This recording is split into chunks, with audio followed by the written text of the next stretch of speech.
Hello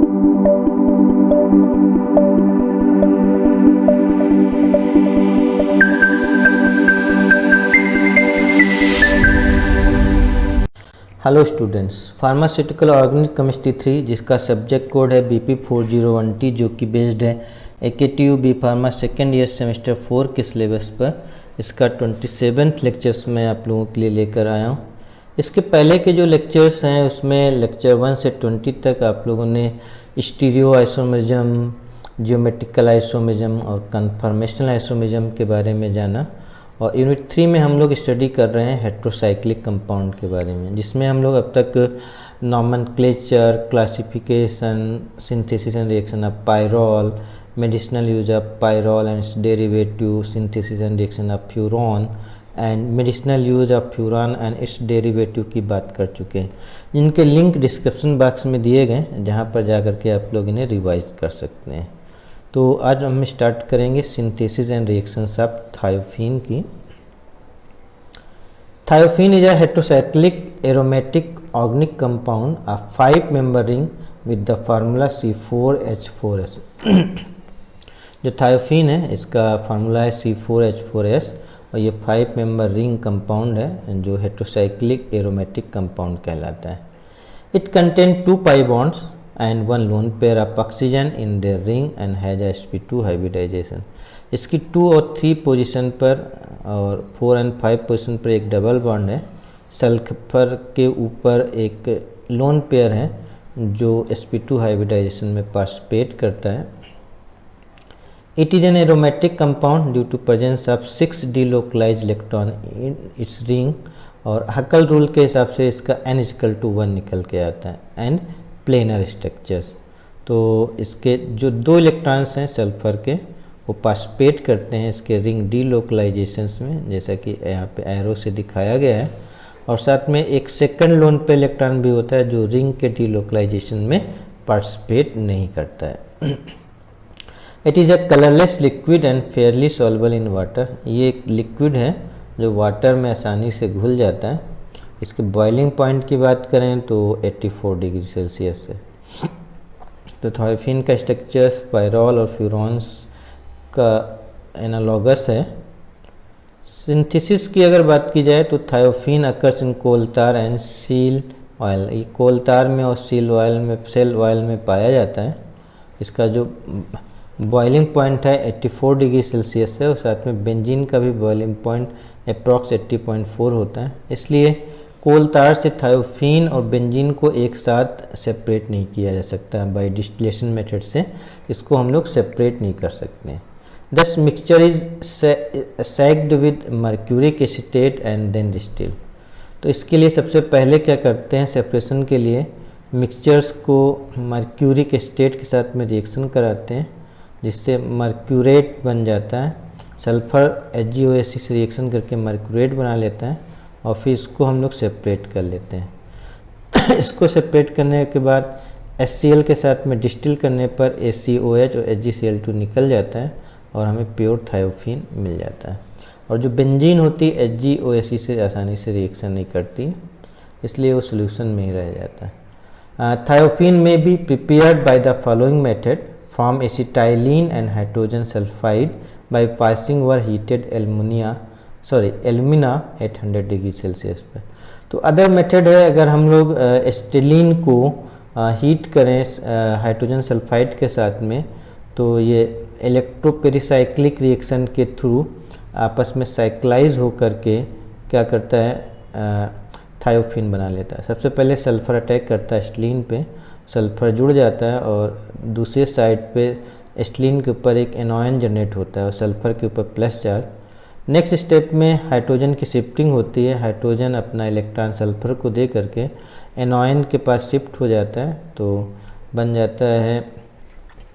next step में sulphur का loan पे electron alpha beta gamma delta position के CH2 ग्रुप पे अटैक करता है और उससे जुड़ता है, और फिर उसके बाद में ये पाई इलेक्ट्रॉन डीलोकलाइज करते हुए ये कन्वर्ट हो जाता है थायोफीन्स में। तो हम एसिटिलीन की रिएक्शन हाइड्रोजन सल्फाइड से 100 डिग्री सेल्सियस कराने पर ये आपका थायोफीन फॉर्म करता है। इसी प्रकार ब्यूटेन और ब्यूटीन से भी हम लोग थायोफीन बना सकते हैं। तो अनब्यूटेन को अगर सल्फ़र के साथ में हीट किया जाए, 4s सल्फ़र के साथ में हीट करें हाई टेम्परेचर पर, लगभग 600 डिग्री सेल्सियस पर, तो 3H2S मालिक्यूल बाहर निकलते हैं और थायोफीन बनता है। सिमिलरली ब्यूटूइन को भी 3 सल्फर एटम के साथ में हीट करने पर 1:3 रेशियो में 600 डिग्री सेल्सियस पर 2H2S निकल जाते हैं और थायोफीन बनता है। इसी तरीके से हम लोग जो है ब्यूटाडाइन और सोडियम सक्सिनेट से भी इसको बना सकते हैं। अगर ब्यूटा 1,3-डाइन की 2 टाइम सल्फर एटम के साथ में 600 डिग्री सेल्सियस पर हीट किया जाए तो एक H2S निकल जाता है और थायोफीन बनता है। सिमिलरली सोडियम सक्सिनेट की रिएक्शन P4H10 से कराने पर यह साइक्लाइज होकर के थायोफीन में कन्वर्ट हो जाता है। फ्रॉम डाइकीटोन, डाइकीटोन की रिएक्शन जो है, डाइकीटोन की रिएक्शंस थायोईथर से कराने पर CH2COOET SCH2COOT और सल्फर से कराने पर आपका 1 2 3 4 डाई सब्स्टिट्यूटेड थायोफीन प्रोडक्ट्स बनते हैं।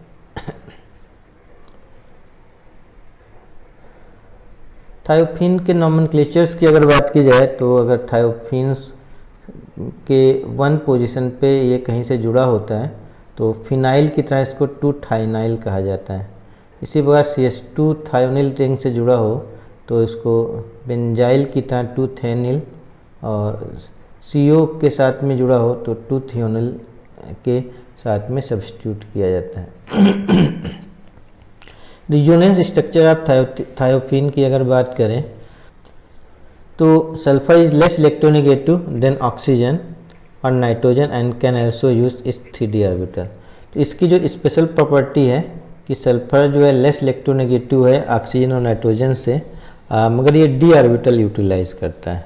Hence more canonical form are possible for thiophene than form furan and pyrrole. तो 3 ऑर्बिटल यूज करने की वजह से इसके रिजोनेटिंग स्ट्रक्चर्स फ्यूरॉन और पायरॉल की कंपेरिजन में बहुत ज़्यादा बनते हैं, जिससे इसकी स्टेबिलिटी बनती है और इलेक्ट्रोफिलिक अटैक बहुत ही आसानी से होता है, जिसकी वजह से इसको हम लोग सुपर एरोमेटिसिटी कहते हैं। इस प्रॉपर्टी को, थायोफीन की इस प्रॉपर्टी को सुपर एरोमेटिसिटी कहा जाता है। The resonance energy of thiophene is varies from 120 to 130 kilojoule per mole and the estimated ring current in thiophene is more than that of pyrrole and furan, hence it is more aromatic than pyrrole and furan। तो इसकी जो thiophene की जो ring current है वो pyrrole furan से ज़्यादा होती है, जिसकी वजह से ये मोर एरोमेटिक होता है। There is 2 type monosubstituted possible at position alpha 2 और 5 एंड बीटा 3 और 4। तो 2 तरीके की मोनोसब्स्टिट्यूट प्रोडक्ट बना सकता है, 2 या 5 पर, 3 या 4 पर। इसके रिजोनेटिंग स्ट्रक्चर पहले तो सिमिलर बनेंगे पायरॉल और फ्यूरॉन की तरह। तो S अपना इलेक्ट्रॉन डोनेट करेगा और S के ऊपर प्लस चार्ज आ जाएगा। उसके बाद में इसका माइनस इलेक्ट्रॉन डी लोकलाइज होकर के 3rd पोजीशन पर, फिर 5th पोजीशन पर, 5th के बाद 1 पोजीशन पर, और 1 के बाद आपका सॉरी ये आपका 5th है, 5th के बाद 2nd पोजीशन पर, और 2nd के बाद 4 पोजीशन पर डीलोकलाइज करता है, जिसमें 2 और 5 पोजीशन अल्फा और अल्फा डैश पोजीशन कहलाती हैं, 3 और 4 position beta beta dash position कहलाती हैं। तो ये रिजोनेंस हाइब्रिड थायोफीन एनोन फॉर्म करता है। इसमें ये कुछ और 5 रिजोनेटिंग स्ट्रक्चर एक्स्ट्रा फॉर्म होते हैं। When the pi electron participate in delocalization, तो यहाँ पे S पर माइनस चार्ज आता है, यानी कि इस बार कैटायन बनेगा। Pile plus charge 2nd position पर, 4th पोजीशन पर, 4th के बाद आगे आपका 5th पोजीशन पर और 3 पोजीशन पर डीलोकलाइज होते हुए जाता है। तो इसको रिजोनेंस हाइब्रिड थायोफीन कहते हैं। इस तरीके से कुल 9 कैनोनिकल स्ट्रक्चर्स में फॉर्म हो जाते हैं, जिसकी वजह से ये सुपर एरोमेटिसिटी की तरह बिहेव करता है। Thiophene does not show basic property and it is stable two aqueous acid. तो एक्वस एसिड के साथ में यह रिएक्शन नहीं करेगा। Thus the electrophilic reaction can be carried out in mineral acid. It form most stable product at alpha position only. और इसके जो मोर स्टेबल प्रोडक्ट बनते हैं वो अल्फा पोजीशन पर ही बनते हैं। तो इसके अगर हम इलेक्ट्रोफिलिक सब्स्टिट्यूशन अटैक की बात करें तो ई अल्फा पोजीशन पे अटैक करके 3 मोर स्टेबल रिजोनेटिंग स्ट्रक्चर बनाता है, इसलिए प्रिफरेबल रिएक्शन 2 पोजीशन पे होंगी। अगर सेकंड पोजीशन ऑक्यूपाई है तो प्रोडक्ट थर्ड पोजीशन पर बनता हुआ दिखाई देगा। Alpha beta complex less stable due to only 2 resonating structure. तो सिमिलर एक्सप्लेनेशंस है थायोफीन, पायरॉल और फ्यूरॉन्स का। इसके कुछ हम लोग इलेक्ट्रोफिलिक सब्स्टिट्यूशन रिएक्शन देखें तो ये एसिड इस पर बहुत ज़्यादा इफेक्ट नहीं करती, तो नाइट्रिक एसिड से इसकी हम रिएक्शन करा सकते हैं, एनेस्टिक एनहाइड्राइड, जिसमें 2 नाइट्रोथायोफीन बनता है। इसी तरीके से हम लोग सल्फोनेशन करा सकते हैं और इसमें थायोफीन 2 सल्फोनिक एसिड बनेगा। ये रिएक्शन भी कंसनट्रेटेड सल्फ्यूरिक एसिड की प्रेजेंस में होती है यहाँ पर। और Cl2 -30 डिग्री सेल्सियस कराने पर मोनो सब्स्टिट्यूटेड और साथ में डाई सब्स्टिट्यूटेड क्लोरीन कंपाउंड बनते हुए दिखाई देते हैं। फिडल क्राफ्ट एसाइलेशन की बात करें तो यहाँ पे 1-थायोफिनाइल 2 इथेनॉन बनता है और साथ में अगर NBS से रिएक्शन करा दें ब्रोमीन नाइट्रोजन सक्सिनामाइड से तो केवल सेकंड पोजीशन पे ब्रोमीन जुड़ती हुई दिखाई देती। तो ये थी electrophilic substitution reactions of thiophene. इसके बाद गेटरमैन, हाउजन, हॉस और विल्समर और मैनिक रिएक्शन बिल्कुल सेम चलेंगी जैसे पीछे पढ़ के आए हो। HCN, HCl और जिंक क्लोराइड से रिएक्शन कराने पर सेकंड पोजीशन पे फॉर्मुलेशन होगा जिसको हम गेटरमैन रिएक्शन कहेंगे। इसी प्रकार POCl3 डाईमिथाइल फॉर्मामाइड की रिएक्शन कराने पर सेकंड पोजीशन पर फॉर्मुलेशन होगा, इसको विल्समर रिएक्शन कहेंगे। इसके बाद अगर हम हॉफमैन हाउस रिएक्शन कराना चाहते हैं तो RCN, HCl और जिंक Cl2 डालने पर आपका कीटोनिक ग्रुप सेकंड पोजीशन पे इंट्रोड्यूस होता है। और मैनिक रिएक्शन कराने पर फॉर्मेल्डिहाइड और डाईमिथाइल एमीन की रिएक्शन थायोफीन से होती है और ये आपका CH2NMe2 बनाता है सेकंड पोजीशन पे। सिमिलरली आयोडीनेशन करने के लिए I2 की रिएक्शन HgO2 से कराई जाती है जिससे केवल सेकंड पोजीशन पर आयोडीनेशन होता है थायोफीन में। रिडक्शन, डिसल्फोराइजेशंस और मर्क्यूप्टूरेशन रिएक्शन की अगर बात करें तो सबसे पहले मर्क्यूप्टूरेशन इलेक्ट्रोफिलिक सब्स्टिट्यूशन रिएक्शन है। HgCl2 से रिएक्शन करने पर सेकंड पोजीशन पे HgCl2 जुड़ता है। फिर उसके बाद में थायोफीन की reaction sodium in liquid ammonia कराने पर 3 थायोलिन और 2 थायोलिन का मिक्सचर बनता है। और H2 एक्सेस PD से रिएक्शन कराने पर थायोलेन टेट्राहाइड्रोथायोफीन बनता है। सिमिलरली हाइड्रोजन निकिल से रिएक्शन कराने पर डिसल्फ्यूराइजेशन हो जाता है और ये वापस ब्यूटेन बना लेता है।